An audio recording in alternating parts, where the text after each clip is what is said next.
Salut à toi qui nous écoutes, contente de te retrouver. Bon, Hugo, j'ai une question toute simple pour toi. Le fameux guide rouge, celui qui donne les étoiles aux meilleurs restaurants de France. Tu sais qui l'a inventé? Des critiques gastronomiques? Non. Des gens qui aiment la bonne cuisine? Non, une usine de pneus. Attends, quoi? Une usine de pneus. Les mêmes pneus que sur ta voiture, Hugo. Michelin? Le bonhomme blanc, tout rond, fait de pneus? Ce Michelin-là décide qui mérite 3 étoiles. Exactement lui. Et franchement, quand j'ai compris le truc derrière, je suis restée bouche bée. Bon, là il faut m'expliquer. Parce que pour moi, le caoutchouc et la haute cuisine, ça n'a aucun rapport. Et c'est justement ça qui est génial. Aujourd'hui, je vais te raconter comment un fabricant de pneus a fini par décider qui sont les meilleurs restaurants du monde. Une histoire vraie du tout début jusqu'à aujourd'hui. Et si tu aimes les histoires comme ça, prends 1 seconde pour t'abonner. Comme ça, tu ne rates rien de la suite. Alors reviens avec moi en 1900, Paris, tout début du siècle. L'époque des chevaux, des calèches.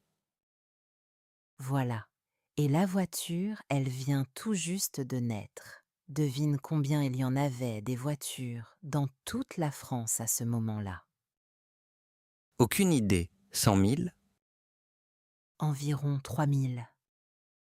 3 000? Dans le pays entier. Le pays entier. Une curiosité de riche, un jouet bruyant qui tombait en panne tout le temps. Donc pour un fabricant de pneus, c'est une catastrophe. Pas de voiture, pas de clients. Tu vois où je veux en venir. Deux frères, André et Édouard Michelin, fabriquent des pneus à Clermont-Ferrand et ils ont un problème simple. Personne pour acheter leurs pneus. Pire que ça, même les rares qui ont une voiture, ils ont peur de partir loin, Peur de quoi? de tomber en panne au milieu de nulle part. Pas de station-service, pas de garage, pas de carte. Tu roules 30 kilomètres et tu es perdu. Ah, d'accord. Donc les gens restaient prudents. Ils faisaient un petit tour et rentraient vite à la maison. Et des pneus qui roulent peu, c'est des pneus qui s'usent peu, donc on n'en rachète pas. Mauvaise affaire pour les frères. Et là, attends, parce que c'est juste là que ça devient malin. Vas-y, je t'écoute. Les frères Michelin se disent: et si on donnait aux gens une raison de rouler plus loin, une raison de partir à l'aventure sans avoir peur? Comment on fait ça? On leur donne un petit livre, un guide, dedans tout ce dont un conducteur a besoin sur la route. Genre, où trouver de l'essence? Exactement, où trouver de l'essence, où réparer sa voiture, où changer un pneu, des cartes pour ne pas se perdre, où dormir et où bien manger. Attends. Donc le guide, au départ, c'était surtout de l'info pratique. La cuisine, c'était juste un petit détail parmi d'autres. Un détail, oui, les restaurants, c'était 3 pages perdues dans un tas d'infos techniques. C'est fou. Aujourd'hui, c'est l'inverse. Personne ne pense aux pneus, tout le monde pense aux étoiles. On y arrive, aux étoiles. Mais d'abord, le détail qui me fait vraiment sourire. Le prix du guide. Il coûtait combien? Rien, zéro, il était gratuit. Gratuit. Il fabriquait un livre entier, avec des cartes, des adresses partout en France, et il le donnait. Il le donnait parce que le but n'était jamais de gagner de l'argent avec le livre. Le but, c'était de vendre des pneus. Voilà toute l'idée. Plus tu roules loin, plus tes pneus s'usent. Plus ils s'usent, plus tu en rachètes. le guide te pousse à rouler. Donc le livre n'est pas le produit, c'est une, comment dire, Une pub, un outil, un moyen de vendre autre chose. Tu offres le rêve du voyage et derrière, tu vends le caoutchouc. c'est vraiment malin, et un peu retors aussi. Retors, peut-être, mais ça a marché au-delà de tout. Le premier guide, en 1900, il est tiré à environ 35 000 exemplaires. 35 000 pour 3 000 voitures. Ils en ont imprimé 10 fois trop. Il voyait loin, Hugo. Il ne fabriquait pas un livre pour aujourd'hui. Il préparait le monde de demain, un monde plein de voitures. Un pari sur l'avenir en fait. Ils croyaient que la voiture allait tout changer. Et ils avaient raison. Mais tu sais ce qui m'étonne le plus dans cette histoire? Ce n'est pas le début gratuit. C'est quoi alors? C'est le jour où ils ont décidé d'arrêter de le donner. Le jour où ce guide gratuit est devenu payant. Et crois-moi, la raison derrière ça, elle est incroyable. Ah non, tu peux pas me laisser comme ça. Allez, raconte. Patience. Il faut d'abord que je te raconte une histoire qu'on répète depuis toujours chez Michelin. Ce qu'André Michelin aurait vu un jour, dans un garage. Une petite scène de rien du tout. Une scène qui a tout changé. Qui a changé le guide pour toujours et qui explique pourquoi aujourd'hui une étoile peut faire pleurer un grand chef. Alors voilà, on est au début des années 20 et là, je te préviens, c'est une histoire qu'on raconte souvent, vraie ou un peu arrangée. Personne ne sait vraiment, mais elle est trop belle pour ne pas la dire. André Michelin entre dans un garage, un jour, comme ça, pour voir, et là, il regarde un ouvrier qui répare un pneu. Bon, rien d'extraordinaire. Attends, l'ouvrier avait un établi, une table de travail, et cette table, elle penchait un peu, elle n'était pas droite. D'accord. Alors, pour la caler, pour qu'elle tienne droite, l'ouvrier avait glissé quelque chose sous le pied. Devine quoi? Non, non, non, non. Ne me dis pas que... Des guides Michelin, une pile de guides, le travail de son frère, ses cartes, ses adresses, écrasées sous une table pour qu'elle bouge pas. Oh non, la honte.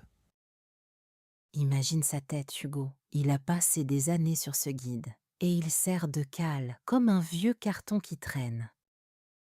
Mais pourquoi l'ouvrier faisait ça? Il aurait pu le lire, non? C'est ça la vraie question. Et André, il aurait compris quelque chose ce jour-là, quelque chose de très humain. Vas-y. Que les gens ne respectent pas ce qui est gratuit. Quand tu reçois un truc pour rien, tu penses qu'il ne vaut rien. Ah, le fameux « c'est gratuit, donc c'est nul ». Exactement. Une belle voiture gratuite, tu t'en méfies. Un conseil gratuit, tu l'écoutes à moitié. C'est bête, mais c'est comme ça qu'on est. C'est vrai en plus. Moi le premier. Et il y a une phrase qu'on lui prête. On n'est même pas sûr qu'il l'ait vraiment dite. Mais elle est restée. L'homme ne respecte vraiment que ce qu'il paie. Ouh, c'est dur ça. C'est dur, mais regarde autour de toi. C'est pas complètement faux. Non, non, malheureusement. Du coup, 20 ans plus tard, en 1920, décision radicale, ce guide, gratuit depuis le premier jour, devient payant d'un coup. Ils ont osé faire payer un truc qu'ils donnaient avant. Les gens ont dû râler. 7 francs. Le guide coûtait 7 francs. Et oui, sûrement que certains ont râlé au début. Et ça a marché. Ça a mieux marché qu'avant, parce que d'un coup, tenir ce guide dans la main, ça voulait dire quelque chose. Tu l'avais acheté, tu le lisais pour de vrai. Attends, c'est fou ce que tu dis. Ils ont fait payer pour être plus respectés, pas pour gagner de l'argent. Voilà, tu as tout compris. Le but, c'était jamais de gagner sur le guide. Le but, c'était toujours de vendre des pneus. Le pneu, on revient toujours au pneu. Toujours. Et là, Hugo, il y a un deuxième changement, encore plus malin, peut-être le plus malin de toute l'histoire. Plus malin que la cale sous la table. Beaucoup plus. Au début, tu te souviens, le guide parlait surtout des garages, de l'essence, des hôtels. Les restaurants, c'était un petit coin, presque rien. Oui, tu l'as dit tout à l'heure. Michelin remarque un truc. Les lecteurs, ce qui les intéresse le plus, c'est pas le garage, c'est où est-ce qu'on va bien manger. Ah, ça n'a pas changé en 100 ans. Rien changé, alors ils se concentrent sur les tables et ils envoient des gens goûter, tester, noter en secret. En secret? Comment ça, en secret? Des inspecteurs anonymes. Personne ne sait qui ils sont. Ils arrivent au restaurant comme un client normal. Ils commandent, ils mangent, ils pètent leur addition. Attends, ils paient? Ils ne disent pas « Bonjour Michelin, je viens vous juger ». Jamais, surtout pas. Ils paient comme toi et moi. C'est toute l'idée. Mais pourquoi tout ce mystère? C'est un peu théâtral, non?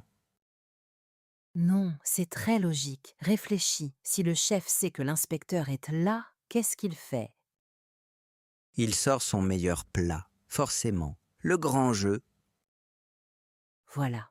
Il triche sans tricher. Il te montre le restaurant du dimanche, pas celui du mardi soir quand il est fatigué. Ah oui, et toi tu veux voir le vrai. Le mardi fatigué. Exactement. Tu veux savoir si c'est bon même quand personne ne regarde. C'est ça, la vraie qualité. C'est malin. C'est presque une enquête de police, ton truc. Un peu oui. Et ces inspecteurs, ils sont formés pendant des mois. Ils reviennent plusieurs fois avant de décider. Une fois, ça suffit pas. Plusieurs fois, ça coûte cher, tout ça, les repas, les voyages. Très cher. Et c'est Michelin qui paie tout. Un fabricant de pneus qui paie des dîners partout en France. Tu trouves pas ça un peu bizarre, dit comme ça? Quand tu le dis comme ça, si, complètement absurde même. Et pourtant, c'est le secret le mieux gardé de la gastronomie française, payé par des pneus. Bon, mais à un moment, il faut bien noter les restaurants. Comment ils font? Ils mettent 0/20, 10/20. Ah, justement, là arrive l'invention la plus célèbre, celle que le monde entier connaît, même sans savoir d'où elle vient. Laisse-moi deviner, les étoiles. Les étoiles. Mais attention, au début, il n'y en avait qu'une seule sorte, une étoile, point. Ça voulait juste dire « bonne table, arrête-toi ici ». Une seule, pas une, deux, trois comme aujourd'hui. Pas tout de suite. Le système à 3 niveaux est arrivé après, dans les années 30. Et là, chaque étoile a pris un sens très précis. C'est-à-dire, Une étoile, très bonne cuisine. Tu t'arrêtes si tu passes ton par là. 2 étoiles, ça vaut le détour. Tu changes ta route exprès. attends, vaut le détour, tu changes ta route. Donc tu roules plus. Tu laisses. Et voilà, c'est exactement là que je voulais en venir, Hugo. Non mais attends, ces mots-là, vaut le détour. C'est pas innocent. Rien n'est innocent chez Michelin. 2 étoiles, tu fais un détour. 3 étoiles, tu fais le voyage exprès, rien que pour ce restaurant. Donc 3 étoiles. Tu prends ta voiture, tu traverses la France entière.